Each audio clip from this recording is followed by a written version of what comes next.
Alright guys, so we all saw this coming. This piece of paper is globalization. There you go, thrown into the bin. This is going to be the theme for the next decade. We are beginning to see the true face of US economic policy. Old alliances are now being questioned. Countries like Saudi Arabia, they are also beginning to choose sides. And the latest US ally being screwed, being disappointed, is none other than Japan. You would think that siding with America will get you big economic benefits, but nope, that ain't happening. Japan's minister is now scolding the US, saying that it isn't appropriate for the Biden White House to block their corporate takeover. Nippon still wants to buy out the historic US steel company, but Biden, Kamala, and even Donald Trump, they are all blocking the deal. It's not going to happen, and Japan is very angry. They even wrote a letter to scold the Foreign Investment Committee in the US. It's desperate and really sad to even read it. The committee calls Japan a critical ally of the US, but Nippon Steel reminded them of an earlier agreement that Japanese steel isn't a risk to the US market. The US is only giving them lip service. This is a critical lesson every country needs to learn. The prime objective of the US is to maintain its hegemony and the top spot in the world, and you can't really blame them. You might be an ally, but US economic interest always comes first. You just need to ask Germany. Well, now you can ask Japan as well. And I will stop Japan from buying United States steel. We have a foreign country that wants to purchase one of our greatest. If you go back 70 years, our greatest company by far was United States Steel Corporation. That was the big deal. And now we have Japan buying it. They shouldn't be allowed to buy it. We have to make it work. They have to make it work. You don't want to sell U.S. steel. Japan just couldn't read the room here. This is an election year, and the big fear Harris or Trump has is losing US jobs. Even entertaining that risk is unthinkable. November is just 2 months away. It's undeniable that the cost of production in the US is high, and China is ramping up their steel exports like no tomorrow. From January to April this year, Chinese exports hit over 100 million tons. It's over 10% annual growth for the past 5 years. And this is putting a ton of pressure on the price of steel. If Japan wants to compete with China, they have to cut costs and shift production elsewhere. It's the main reason why the US doesn't want to sell their steel company to Japan, that Nippon Steel is planning to double their production capacity in India by 2030. Washington is afraid of Japan shifting production all the way to India, which is a low-cost destination, and that is justification for national security. The big plan was to create a gigantic company to take on China. Well, of course it was. The whole plan of G7 is to contain China in everything from semiconductors to toilet paper production. Nippon Steel needs the US deal, and they made a ton of promises, which actually looks quite good. It sounds very sincere. They would invest $2.7 billion to modernize US Steel's production plants. They also pledged not to cut any workers on the current union contract or shut down the older foundries. This sounds like a win-win solution, but the timing is extremely unfortunate, especially with the upcoming elections. So they are screwed. It's important to understand why Japan is desperate for this deal. It's because Chinese competition is extremely fierce. Nippon Steel's profits are collapsing. It's down over 20% for their last financial year. Their biggest market is in Asia Pacific. Countries like South Korea and China, they buy a ton of Japanese steel. But Chinese producers, they're eating their lunch by pushing prices down. And because China has secured a ton of partnerships with the Global South, they are selling cheap exports to the world.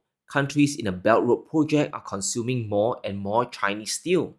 Since 2022, Chinese companies have been pushing out more volumes, from a million tons a month to well over 3 million. Developing countries across Asia like Thailand and Vietnam, they are buying more steel from China. These are economies that are extremely price sensitive. They are going for the cheapest option out there in the market. These are growing markets where Japan simply can't compete long term. Their production is being powered by expensive energy, mostly from LNG. The weak yen is also making iron ore imports more expensive. The Chinese market is also uncompetitive for Nippon Steel as well. Chinese EVs are affordable for a reason, right? It's because their inputs are all sourced from local suppliers. And that's why Nippon Steel is exiting their Chinese joint venture. They said this way back in 2004, but their Chinese partner Baoshan Iron is buying over Japan's stake for only around $250 million. Companies like Toyota, they are losing market share in the local car market. Japanese steel suppliers are losing their national customers on Chinese soil. So we see Nippon Steel in desperation mode. They need the US deal to go through to find another revenue stream. They are on the hunt for a new market. Now, why the US? Well, it probably has something to do with the US tariffs on Chinese steel. That's why today I'm announcing new tariffs in key sectors of the economy that are to ensure that our workers are not held back by unfair trade practices. They include the thing I'm announcing today, 25% tariff on Chinese steel and aluminum products, and we'll counter China's overcapacity in these industries. And we're making major investments in clean American steel and aluminum. Clean American steel and aluminum. It's a big deal. Clean because of the way we manufacture it here. It emits half as much carbon as steel made in China. The US has imposed a 25% tariff on Chinese steel. The plan is to block imports from China so US steel can survive. It's the same game plan as the EV and the solar tariffs as well. This is why Japan wants to buy the company. They see the US as a market that's keeping out China, their biggest competitor. If they manage to buy out US steel, they can sell into a big market that is pushing China out. Nippon Steel is trying to target the G7 market plus India. While China accounts for nearly 50% of steel demand, the West also consumes quite a bit. The EU, North America, and India adds up to nearly a quarter of global consumption. If the West continues to hammer Chinese companies, Nippon Steel will benefit from this. However, it's a heavy miscalculation on Japan's end. The real agenda of the US is not really friendshoring, it's reshoring, bringing manufacturing back to the US and ensuring existing companies stay American. Even Kamala Harris wants US steel to stay American owned. So no matter who gets into the White House in 2025, Japan is going to face a mountain of opposition. It's a bipartisan bloc on the sale. This is sad because Japan has sacrificed a lot for US economic policy. Take the US semiconductor war for example. Biden is asking his allies to restrict sales to China. As a result, Japan's Tokyo Electron can't sell their most advanced chip makers to China. Tokyo Electron's China sales plunged by almost 40% in Q4 2022. This is an insane drop. This is the price of compliance. Japan hurt their own profits to help maintain US technology supremacy. Let's not forget about China's ultimatum as well. They essentially threatened Japan's auto industry. Beijing will restrict critical minerals if Japan persists with their technology curbs. Tokyo is risking everything, a painful economic war for US foreign policy. So it's really sad and bizarre at the same time. Instead of rewarding Japan's loyalty, the US is about to block the Nippon Steel deal. Now, I'm not a politician, but I believe every country needs to think for themselves. Yes, being a G7 ally, being part of the boy band sounds really awesome, but the leader of the group is looking out only for himself. It's so bad that even the candidate for PM in Japan is questioning what the US is doing. And this statement is very heartbreaking and very important at the same time. Recently, the US is tending to impose deals and threats even on their allies. This is true not only with NATO countries but also now with Japan. It's really tragic for Japan if you think about it. Not only are they blocking the US, they also pissed off China in the process. They should take a page from the Middle East. Now, these are the grandmasters of placating the US while slowly moving closer and closer to China, the global south. For over 2 years, Saudi Arabia has been deepening their cooperation with China. This goes beyond simply selling more barrels of oil or using the Chinese RMB. No doubt those are important, but MBS has taken things to the next level. The Saudi Wealth Fund, the PIF, has signed investment agreements totaling $50 billion. This is done through various Chinese banks, including ICBC and the Bank of China. So Saudi money is going to point to Beijing and vice versa. This could have been Japan, but they threw their head in the ring with the G7. Now, what Saudi Arabia did is a game changer. MBS is investing in China to import their technology and expertise. And this is what we have been saying for a long time. China's alleged overcapacity is a boon, is a benefit if you play your cards right. The Saudis are setting up joint ventures with Chinese solar companies like Jinko and TCL. They will be building plants worth $3 billion in the kingdom. And what does that tell you? 5 or 10 years from now, Saudi Arabia will be the regional provider of solar panels in the Middle East. And they will have it all: abundant oil for cheap energy, plus Chinese expertise to produce cheap solar panels. The US and China have very different economic strategies. Washington wants to reshore everything back to the US at the expense of even their allies. Now, Beijing is a little different.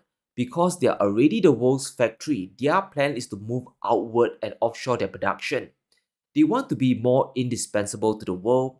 It lets them utilize their dollar reserves and protect their industries from even more US sanctions. The Nippon US steel deal might collapse soon, and even if it doesn't, Japan still needs to find a way to realign with the global south. Their obsession with the G7 is blinding them to what's really going on in the world. This is the UC Circle. It's the world's most densely populated area with over 4.3 billion souls. And look carefully at who's in the center of everything. It's not a coincidence that translation for China is the Middle Kingdom. From there, you can reach out to India and Southeast Asia, the biggest growing regions in the world. And this includes economies like Indonesia and Vietnam. China isn't focused on growing trade with the G7, that's only a bonus. Their ultimate aim is to build economic relations with their neighbors in the circle: Russia for their supply and Asia for their demand. This isn't a shocking update, it's not a conspiracy theory. You just need to know how to look at the map. The situation is just horrible for Japan here. Remember what it takes to run a manufacturing economy. You need inputs like cheap energy and cheap iron ore to stay competitive. But you also need access to a market willing to buy your goods, especially if your inputs are expensive. It's desperate, it's sad, but there isn't much choice here. Nippon Steel is throwing a Hail Mary pass, flying all the way to Washington to save the deal with US Steel. And let's say it works. Let's assume it works. Japan has sandwiched themselves in a very bad position. In the future, they won't be able to block foreign entities from taking over their own local companies. So if it's good for the goose, it must be good for the gander. You can't really have any double standards here anymore, and the finance minister themselves confirmed this. Japanese companies cannot use a national security designation as a tool to thwart foreign takeovers. So don't be surprised if one day in a crisis, a ton of foreign companies swarm in and Japan can't say no. Blocking Nippon Steel exposes the agenda of the US economic policy. It's not really about friendshoring to their allies, it's more about reshoring and protecting US industries. But let me know what you think. Will Nippon Steel somehow manage to complete their buyout? Or will the Biden White House destroy the deal? Let me know in the comments below. Stay safe, be sure to smash the like button and subscribe as we navigate through these crazy times.